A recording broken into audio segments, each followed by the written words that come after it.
and welcome to Azeroth Daily for the 21st of Feb 2011. My name is TotalBiscuit, bringing you your daily dose of WoW news and comment. In the headlines today, a bit of data mining by MMO Champion has revealed that 2 new localizations for the game, namely Brazil and Japan, are coming in very soon indeed. Now, the significance of this is that it matches up to a part of the Blizzard product slate that you might remember supposedly got leaked last year, which indicated various release dates. And while Brazil was indeed one of those, admittedly, it doesn't match up to the fact that it's supposed to be in the 3rd quarter of 2011, but then again, those localizations have not been put in the game yet, so it may very well take that long. Whatever the case, it would appear to give some credence to the idea that the product slate is legitimate, but bear in mind that nobody, and absolutely nobody, can confirm that is the case as of yet. You can read more about this.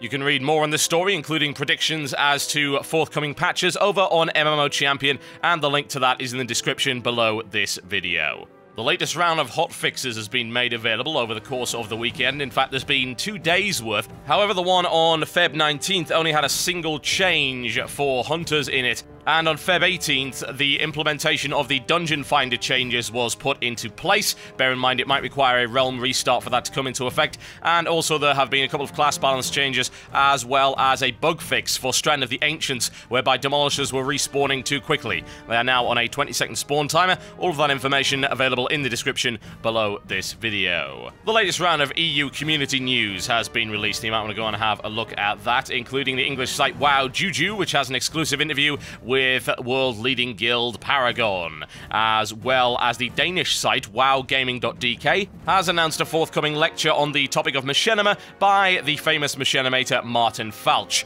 who you may be aware is responsible for the Tales of the Past series.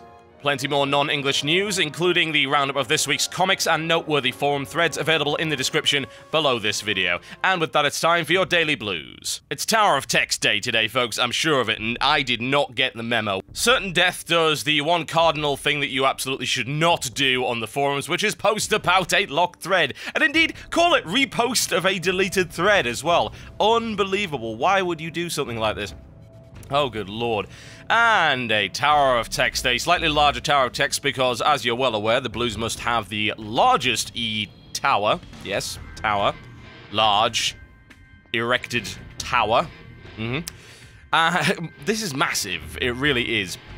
You can probably go read it yourself, but the cool thing about this is that Nevalistis did a little bit of ghetto math as regards to the number of GMs that would be required in order to monitor all of the chat rooms all of the time.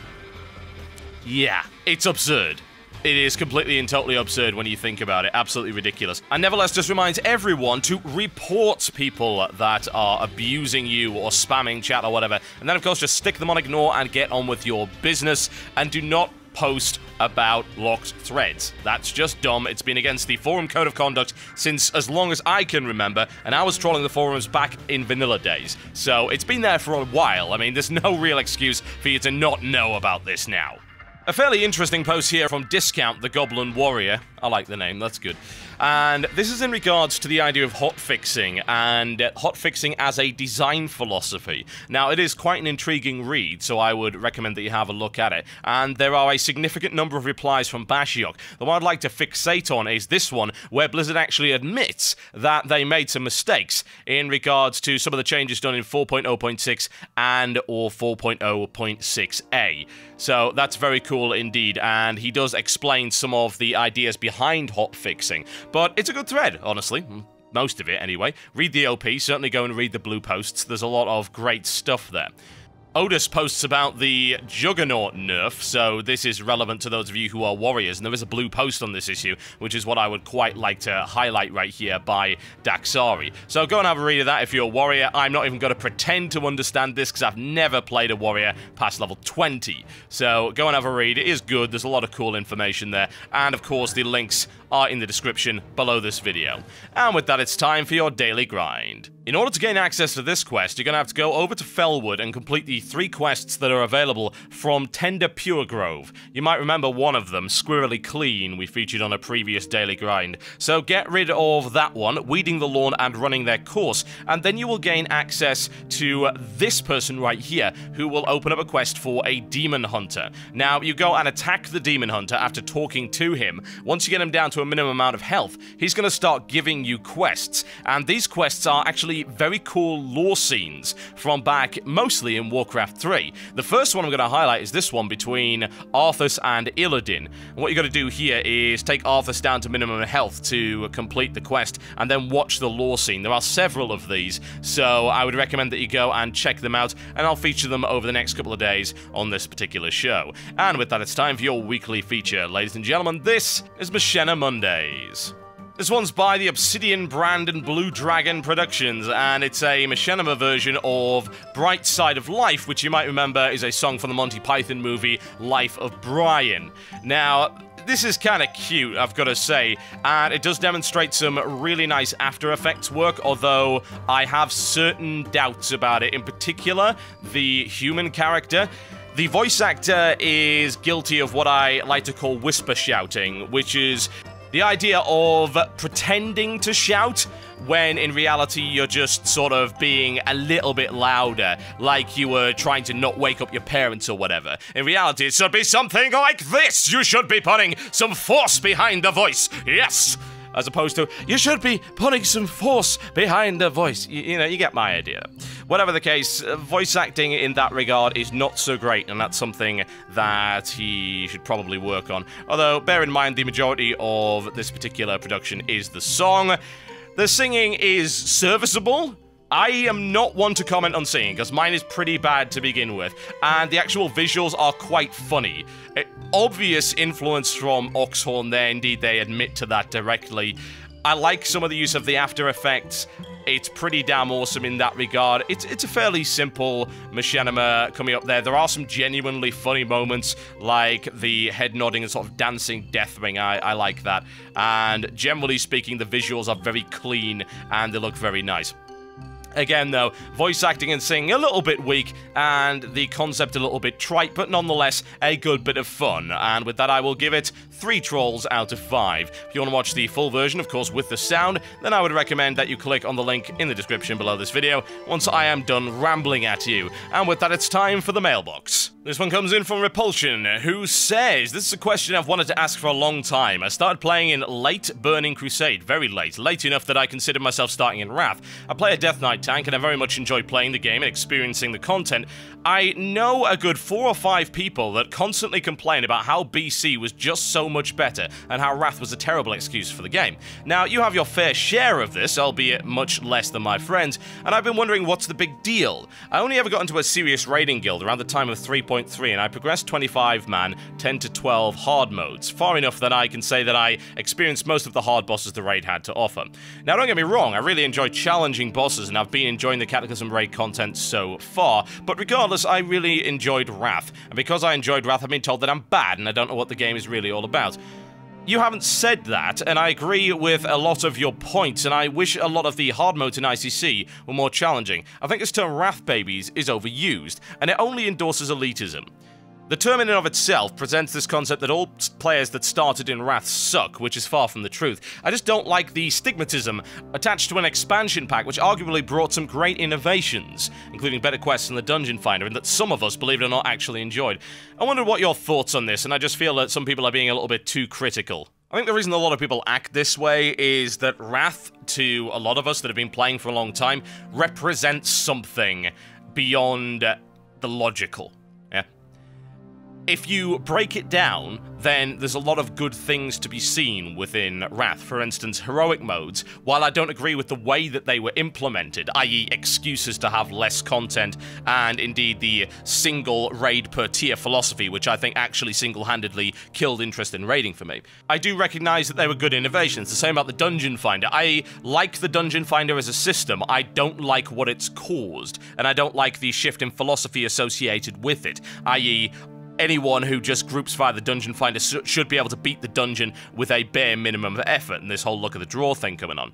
And to me, and I think to a lot of other people, Wrath represents this shift in design philosophy to the point where Blizzard was not actually catering to people that wanted to challenge anymore, and they were simply saying, oh, well, everyone should be able to beat everything, but those of you who want to challenge, well, there's another mode with some more bells and whistles on that. And the thing is that that doesn't work, because it's like saying, well, you know, this game is really, really easy, and you've got to spend hours and hours and hours playing through it in order to unlock the mode that isn't easy. I don't like that philosophy at all. I just want to be able to start with the hard stuff and not indeed have the normal stuff that I've got to do multiple times in order to gear up for the hard stuff actually be affected by this idea that everyone should be able to see the raid content. You know, back in the day, everyone could see the raid content. One, if they were good enough, or two, if they had a damn YouTube account.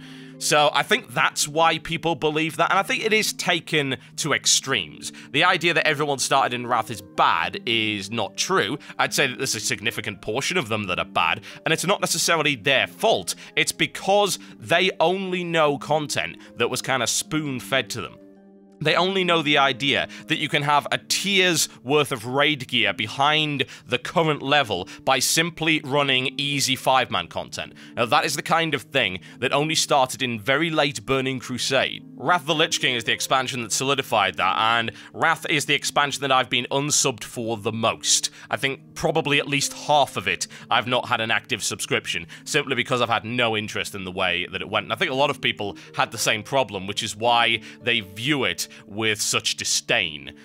It is unreasonable, though, to call everyone that started a Wrath baby. There's no question about that, and I think there is a stigma attached to that, and it's not necessarily fair. This one comes in from Neil, who says, I wonder if I could get your thoughts on my current woes within WoW. Now, I enjoy the challenge of tanking, which is why I rolled one back in BC, and that was all fine and dandy until I got bored of WoW during the Lich King expansion. I returned for Cataclysm to reprise my tanking role, and I'm rapidly realizing why nobody actually wants to tank. It seems trying to get a group for things like Baron and Hold is now an impossible for me, as I've either not been around for the latter of the Lich King expansion and don't have the required achievement hall points to show that I'm capable in my role, or I don't have a specific achievement for the said instance. How am I meant to gain this if no one's willing to let players into the group to learn the content in the first place?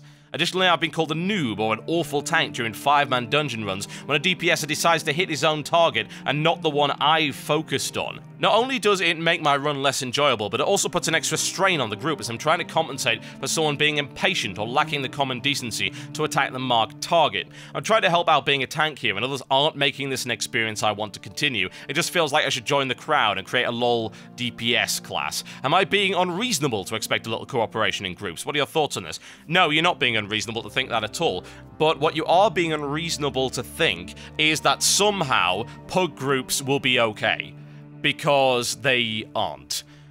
Any kind of organized content with a sufficient amount of difficulty is not played well in a random pickup environment, and this applies to every game. For instance, I would not want to play Left 4 Dead with randoms, yeah? I want to play with people that I know that can play, who are my friends, or I've played with before. I would never queue up for a random game of Left 4 Dead. It would just be frustration in a can. It would be horrible. I don't know why I'd do something like that. It's probably the same with Magicka or any co-op hefty game like that. So this applies to WoW, perhaps even more so than something like Left 4 Dead. So I think you should go and join a damn guild. You're a tank. Guilds need tanks. Go join a guild and then run with them. And I'm not saying that's going to be the instant solution to your problems, but people that are in guilds are usually there because they haven't done something terrible in order to get themselves kicked out of guilds. Guild groups are generally more organized, and more to the point, there is quality control and accountability, and those are two things that completely lack in Pug Dungeon Finder content.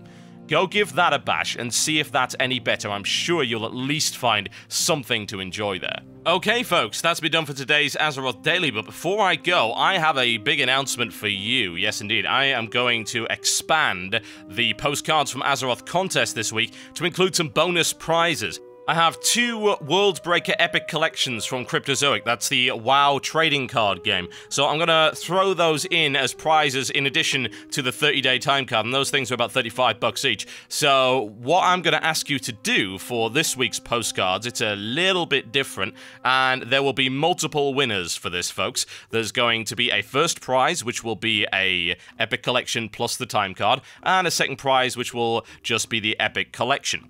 And what I am asking you to do is to create for me a WoW recipe using items from within the game. So what you need to do is get the items in question, put them in a bag, take a screenshot of the bag, and then when you post it on Facebook, put an explanation as to what the recipe actually is. So say, for instance, you could throw in some bread and some wolf meat and just say it's like a wolf sandwich or whatever. Obviously, points will go to those who are innovative, creative, and things like that. So give it a bash, get your chef's hat on, and see what kind of things you can come up with. Once again, take a screenshot of a bag with the ingredients in them, show me exactly what those ingredients are, and post the recipe plus an explanation of your tasty dish on Facebook when you post that screenshot. So a little bit different, a little bit innovative. Let's give it a shot, give it a try, and you can win some fantastic prizes. And that is open to everyone in the world. I will ship internationally. Okay, folks, thank you very much for watching Azeroth Daily today. You are, as always, a fantastic audience. Please remember to thumb this up if you like it, and thumb it down if you do not. That's what it's there for.